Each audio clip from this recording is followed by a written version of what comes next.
Hello again, this is Doug, the 2-Minute Gardener. Well, here is a question I get asked a lot. Should I put in real grass or artificial turf? And we're going to get into some of the costs and benefits and downsides of all of that in just a second. But first, I want to play a little game called Real or Fake. See if you can guess if it's real grass or artificial turf. And go!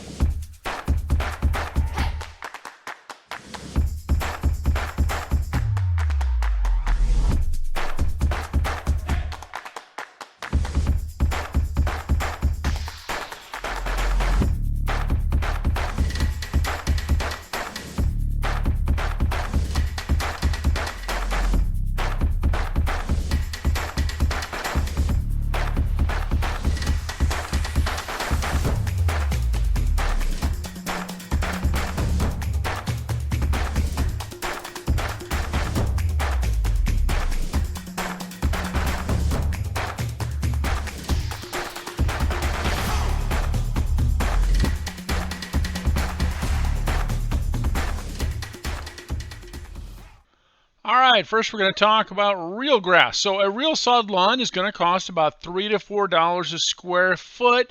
That's going to include laying the actual sod and installing some irrigation, not all the irrigation. This just assumes that there are some valves already in place and you just have to tweak them a little bit to put the irrigation heads in the right spot. So it's definitely less expensive than artificial turf, which is about $6 more per square foot to install than the real grass. And obviously real grass is going to be cooler. So if you live in areas that are hot, full sun, and you have dogs, that's definitely one possibility. One benefit to real grass is that it'll stay cool. By the way, whenever you do real grass, I always recommend doing what I call a mow strip to separate the grass from the bed itself. Also, another tip, when you install the grass, make sure to put a little barrier up just to keep everybody, including the dogs, off the new grass. This client did it with that. Now, the downside to real grass is that it's going to take water and mowing and feeding to maintain it, and sometimes it's just tough. It's about $1 a square foot to maintain that lawn over the course of those many years you're going to be enjoying it. So if you have a big lawn, that's potentially a big water bill, mowing and feeding. So now let's look at some of the benefits and costs of artificial turf. Now, as you saw there, again, artificial turf is going to cost about $9 to $11 a square foot to install, and this is the really good turf with the multicolored thatch as well. Now, before we get into the nuts and bolts of how to install it and all the reasons why it costs more, there's also the possibility that you can also do things like putting greens. These cost a little bit more, about $12 to $13 a square foot, depending on how complex the putting green is, but it's a good way to also have no maintenance in the long term. Artificial turf, if you're going to have that lawn for more than 7 years, artificial turf is about a break even with grass. But enough of that. Let's look at how artificial turf gets installed so you have a better sense of that. Today we're going to look at how to install artificial turf. I'd like to introduce you to Mabel, my client's long-haired dachshund. And the problem was that Mabel hated her backyard. It was lots of weeds and dead grass, and she wouldn't even pee or poop on it because the weeds would irritate her. So she would poop on the concrete patio, which was really irritating to the client. So we came in and ripped all the turf out, dug down about 4 inches, and then started building it back up. The first part of the build back up is the sub base. And you can see what we did here is you brought in about 1.5 inches of class 2 road base to bring that level back up and ensure really good drainage in the backyard. The next part was the base, and for that we used leveling sand. And the leveling sand serves 2 purposes. It gives a nice smooth feel underneath the actual turf, and again, it improves the drainage for the backyard as a whole. Here you can see the guys are taking a broom to really carefully do that final finish leveling of the sand and to make sure there's no debris underneath the artificial turf before it's installed. So it's really important to make that final little leveling and clearing part before laying the actual artificial turf grass. Now, the grass that you see in this video is called Turf Pro 84. It has a 16-year warranty. What makes it a really nice grass is that it has two different color blades to it. It also has two different colors of thatch material to it. So it's a really high quality turf. Also has drainage holes on the bottom side of it. So now it's time to roll out the turf.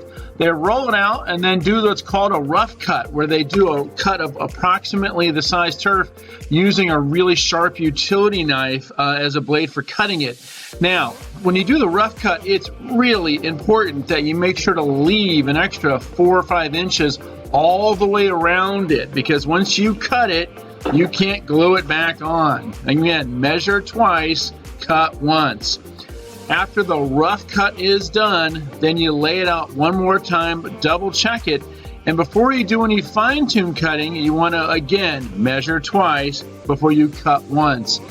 Once you have done that, on the side of the turf that was the roll side, you want to cut off that little extra margin and then start nailing it down. Now, the nails that these guys use are 5-inch nails, as you can see in that shot.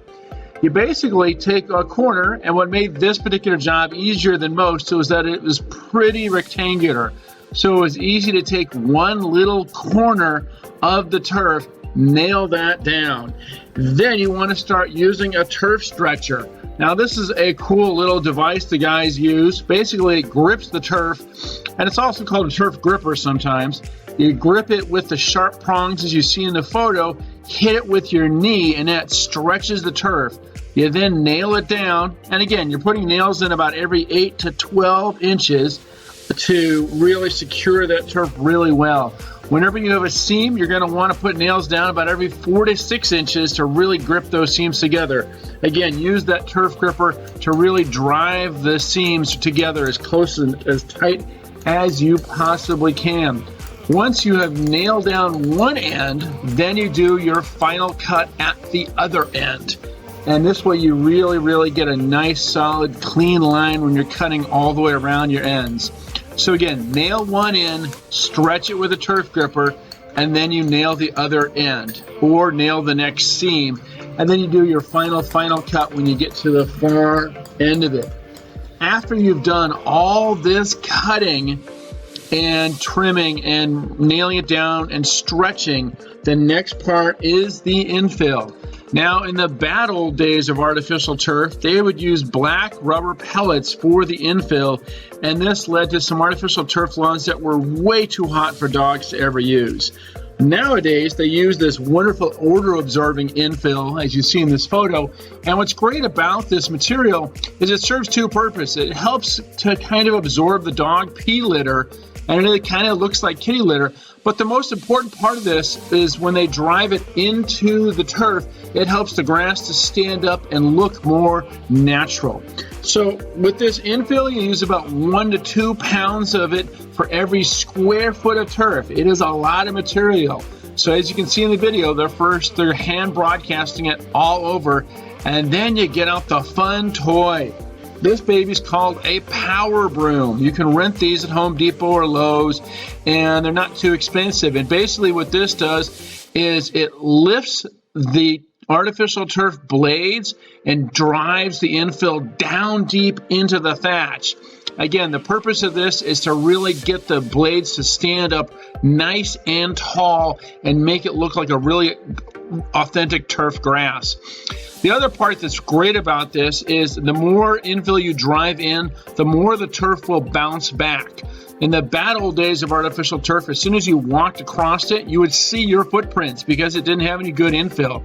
The infill helps the blades bounce back into a natural upright position to maintain its really good authentic quality to it. So you use the power broom to really drive all that infill into it. And again, 1 to 2 pounds per square feet. It's a lot of infill. After you're done driving it all in and making sure you get all the grains driven in, you want to use a little power blower just to kind of get the dust off the very, very top of it, clean it up a little bit.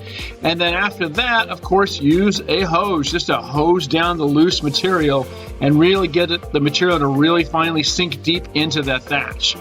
Once you're done with the hosing, you're going to need to use that hose to then hose off the concrete, because when you're using a power broom, that infill will go all over the place.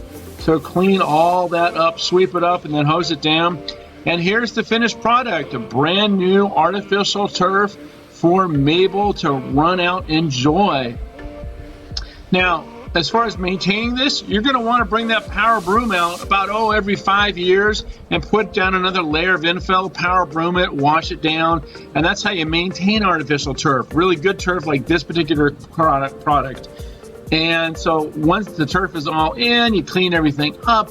And let's see what Mabel thinks about the artificial turf, if it meets with Mabel's approval. Oh, it looks like Mabel is one happy dog. Well, there you have it. That's how artificial turf gets installed. Again, it's about $9 to $11 a square foot to install a regular artificial turf lawn. And definitely when you use that odor-absorbing infill, it keeps it a little cooler. In the old days, artificial turf was really hot because of those black rubber pellets. So it's a much cooler product now. Obviously, you don't have to water it, mow it, maintain it. It's really great for areas that might have a little bit of shade on it, because grass tends to not grow as well in the shade. So there you go, real grass versus artificial turf. Well, that's all the time we have for today. Hey, make sure to hit that like button if you enjoyed this video, and subscribe to get more of my garden videos. This is Doug, the 2-Minute Gardener, saying thanks so much for watching, and we will see you next time.